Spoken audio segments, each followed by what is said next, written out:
감귤 가격이 좀처럼 오르지 않으면서 제주도가 설 명절까지 감귤 2만 톤을 수매합니다. 가격 회복에 효과가 있을지 주목됩니다. 국내 최대 규모의 한림 해상풍력 발전의 사업 승인이 초읽기에 들어갔습니다. 개발이 공유화 방안과 주민 수용성 확보가 관건이 될 전망입니다.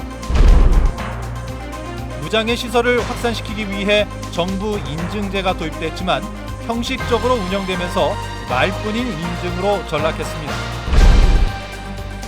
제주시 노영동 일대 수십 가구가 수돗물이 제대로 나오지 않아 주민들이 불편을 겪고 있습니다. 하지만 원인조차 파악되지 않고 있습니다.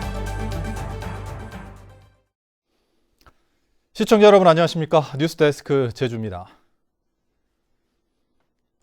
감귤 가격이 초비상입니다. 이 출하 가격이 생산비에 머물다 보니 수급 조절을 위해 제주도가 감귤 2만 톤을 긴급 수매하는 등 크기가 작거나 큰 감귤에 대한 시장 격리가 이루어집니다. 김항섭 기자의 보도입니다.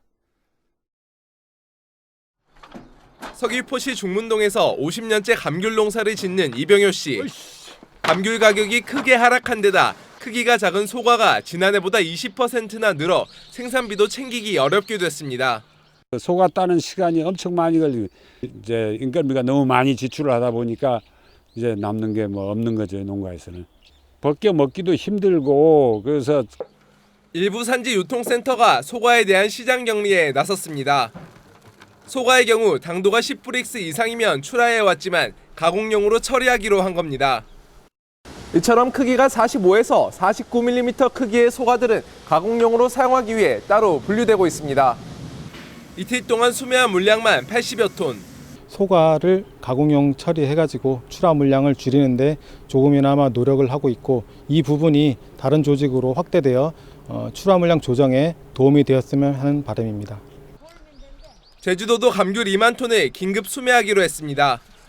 설 명절까지 60억 원을 들여 크기가 커 가격을 제대로 받지 못하는 67에서 71mm 미만의 감귤들을 수매해 가공용으로 처리할 방침입니다.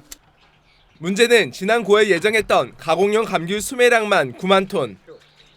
가공용 물량이 더 늘 수밖에 없어 가공용 감귤 처리난도 불가피할 것으로 예상됩니다.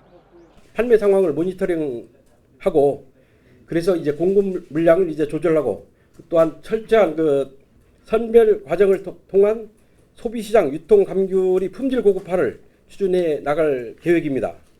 이번 주 들어 도매시장에서 감귤 5kg 한 상자당 평균 경락가는 6,000원 내외로 지난해보다 20%나 하락했고 농가 수출가는 생산비에 머물고 있습니다. 시장 격리 대책으로 바닥을 치고 있는 감귤 가격이 회복될 수 있을지 주목됩니다. MBC 뉴스 김항섭입니다. 연간 5만 톤가량 발생하는 감귤 껍질이 고형 연료로 활용 가치가 있다는 연구 결과가 나왔습니다. 제주 테크노파크는 감귤박 재활용 방안을 연구한 결과 고형 연료 제작을 위한 최적의 건조 기술을 개발하고 고형 연료 소재로서 활용 가능성이 확인됐다고 밝혔습니다. 테크노파크는 감귤박을 원료로 하는 고형 연료의 사용이 가능하게 되면 제주의 새로운 자원으로 다양하게 활용될 것으로 기대한다고 밝혔습니다. 한국전력이 주도하고 있는 한림 해상풍력발전 사업이 본격 추진될 전망입니다. 발전 용량이 100메가와트로 국내 최대 규모인데요. 개발이 공유와 해양 환경 영향 부분을 세밀히 점검해야 한다는 지적입니다. 오승철 기자가 보도합니다. 우리나라 최초의 상업용 해상풍력단지인 탐나 해상풍력발전. 준공 후 2년 동안 가동률 99.7%, 이용률 32%, 연간 발전량은 83,500메가와트로 목표보다 10% 가까이 높아 순풍에 돛을 달았다는 평가를 받고 있습니다. 제주 지역 두 번째 해상풍력 발전단지도 사업 승인이 초읽기에 들어갔습니다.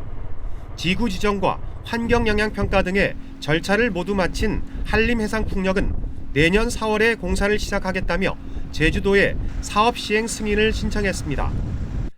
한림읍 수원리 앞바다에 발전기 19기를 세워 총 100메가와트의 발전 용량을 갖추게 됩니다. 탐나 해상풍력의 3배가 넘는 국내 최대 규모입니다.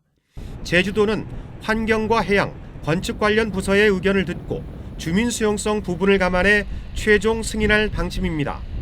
무엇보다 중요한 것은 한림해상풍력과 주민 간에 이렇게 협약은 체결됐지만 일부 반대하는 민원이 있기 때문에 그 반대하신 분들의 의견도 한번은 검토해야 되지 않을까. 구자읍 한동평대와 대정해상풍력단지에 대한 인허가 절차가 진행되고 있고 표선세화지구는 2022년에 사업이 시작되는 만큼 이익 공유와 방안과 주민 수용성 확보 등에 대한 면밀한 검토가 사전에 이루어져야 합니다.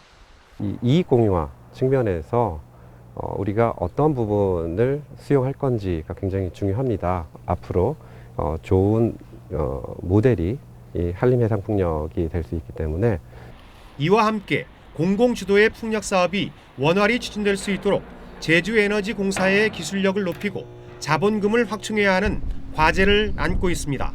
MBC 뉴스 오승철입니다. 제주에서 시범 운영 중인 자치경찰제가 비효율적이라는 국회 입법조사처의 분석이 나왔습니다. 국회 입법조사처는 현안 분석 자료를 통해 제주자치경찰제 시범 운영이 지구대와 파출소의 이원화 운영으로 현장 대응 미흡과 중복 출동 등의 문제가 발생해 비효율적이라고 지적했습니다. 이에 따라 제주 치안이 획기적으로 향상되었다고 보기 어렵다며 전국적인 확대 시행에 앞서 자치경찰제 도입에 대한 주민들의 수용 의사를 확인하는 절차가 필요하다고 강조했습니다. 누구나 이용에 불편함이 없는 무장애 시설을 확산시키기 위해 정부가 인증제까지 도입하고 일부 시설에는 의무화하고 있는데요. 하지만 눈 가리고 아웅식으로 운영되면서 말뿐인 인증으로 전락하고 있습니다. 이소영 기자입니다. 장애인들도 쉽게 이용할 수 있게 시설해 정부로부터 장애물 없는 생활환경 인증제 BF까지 받은 제주 민속오일시장 주차장입니다.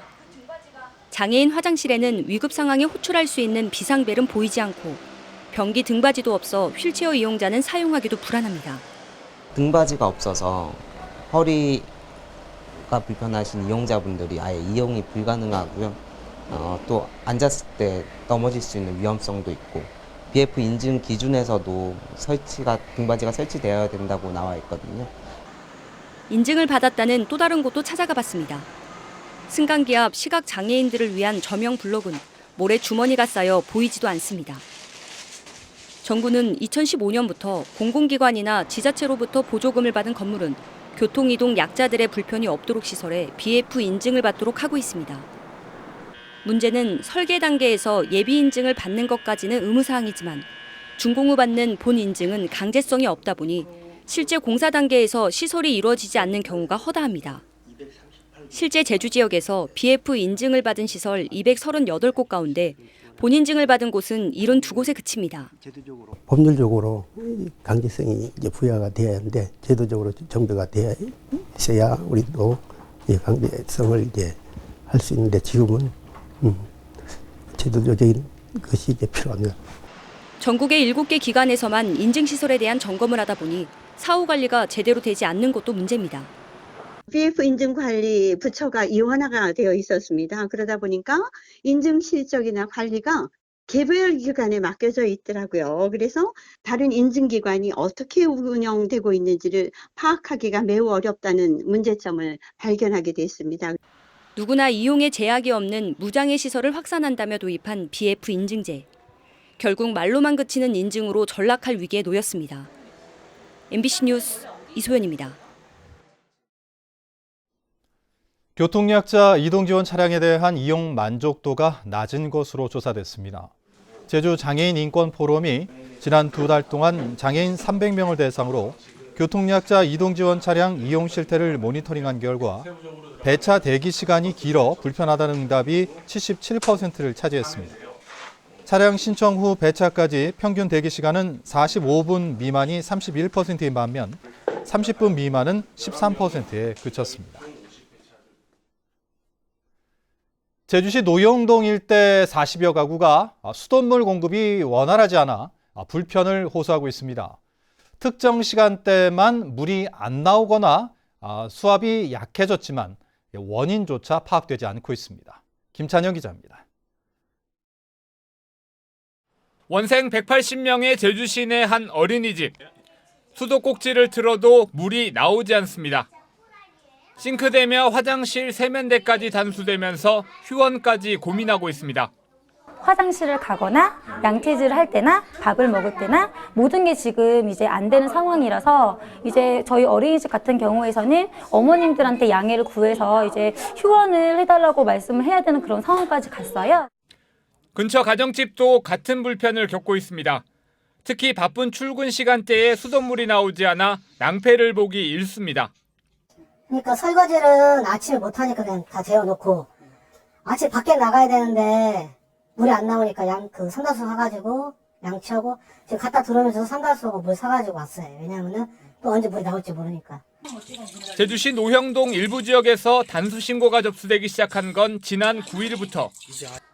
사흘 동안 20건이 넘는 신고가 접수됐고 반경 80m 40여 가구에서 일시적인 단수나 특정 시간대에 수압이 약해지는 현상이 반복되고 있습니다. 상하수도본부도 며칠째 원인을 찾지 못하는 상황. 상수관이 파손됐거나 이용량이 급증했을 경우는 전체적으로 수압이 낮아지지만 특정 시간대에만 공급에 차질이 빚어지고 있기 때문입니다. 지금 처음 이런 경우는 처음이어가지고 하여튼 조속한 시일 내에 우리가 그 원인 파악하고 그다음에 대처 방안이 있으면 다른 방법으로 해서 빨리 그 주민들이 급수에 지장이 없도록 그렇게 조치하겠습니다.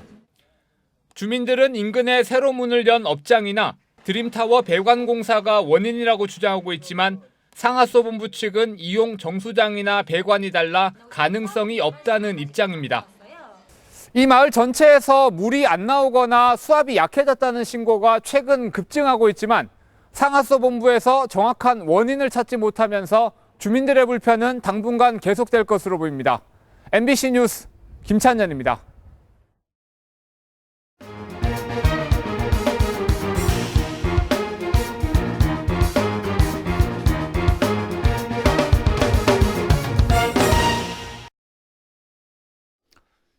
양기련 제주대 교수가 제21대 국회의원 선거 제주시 갑 출마를 선언했습니다. 양 교수는 오늘 도민의 방에서 기자회견을 열어 자영업자와 소상공인의 벗으로 영세 자영업자의 삶의 어려움을 풀어주고 더 나은 제주를 위해 힘쓰겠다고 밝혔습니다. 당 선택에 대해서는 특정 당 입당에 생각이 없는 것은 아니지만 고심 중이라며 즉답을 피했습니다. 오늘 새벽 6시 20분쯤 제주시 오라 교차로에서 119 구급차가 승용차와 충돌한 뒤 쓰러져 구급차에 타고 있던 환자와 보호자 등 4명이 다쳤습니다. 당시 구급대는 술과 수면제 복용으로 의식장애가 있는 환자를 이송 중이었으며 경찰은 차량 블랙박스 녹화 영상과 운전자 진술 등을 바탕으로 사고 경위를 조사하고 있습니다. 어제 저녁 6시 반쯤 제주시 노형동의 한 빌라 1층에서 불이 나 10분 만에 진화됐지만 내부와 가재 도구 등을 태워 소방서 추산 700만 원의 재산 피해가 났습니다. 뉴스데스크 제주를 마칩니다. 시청해주신 여러분 고맙습니다.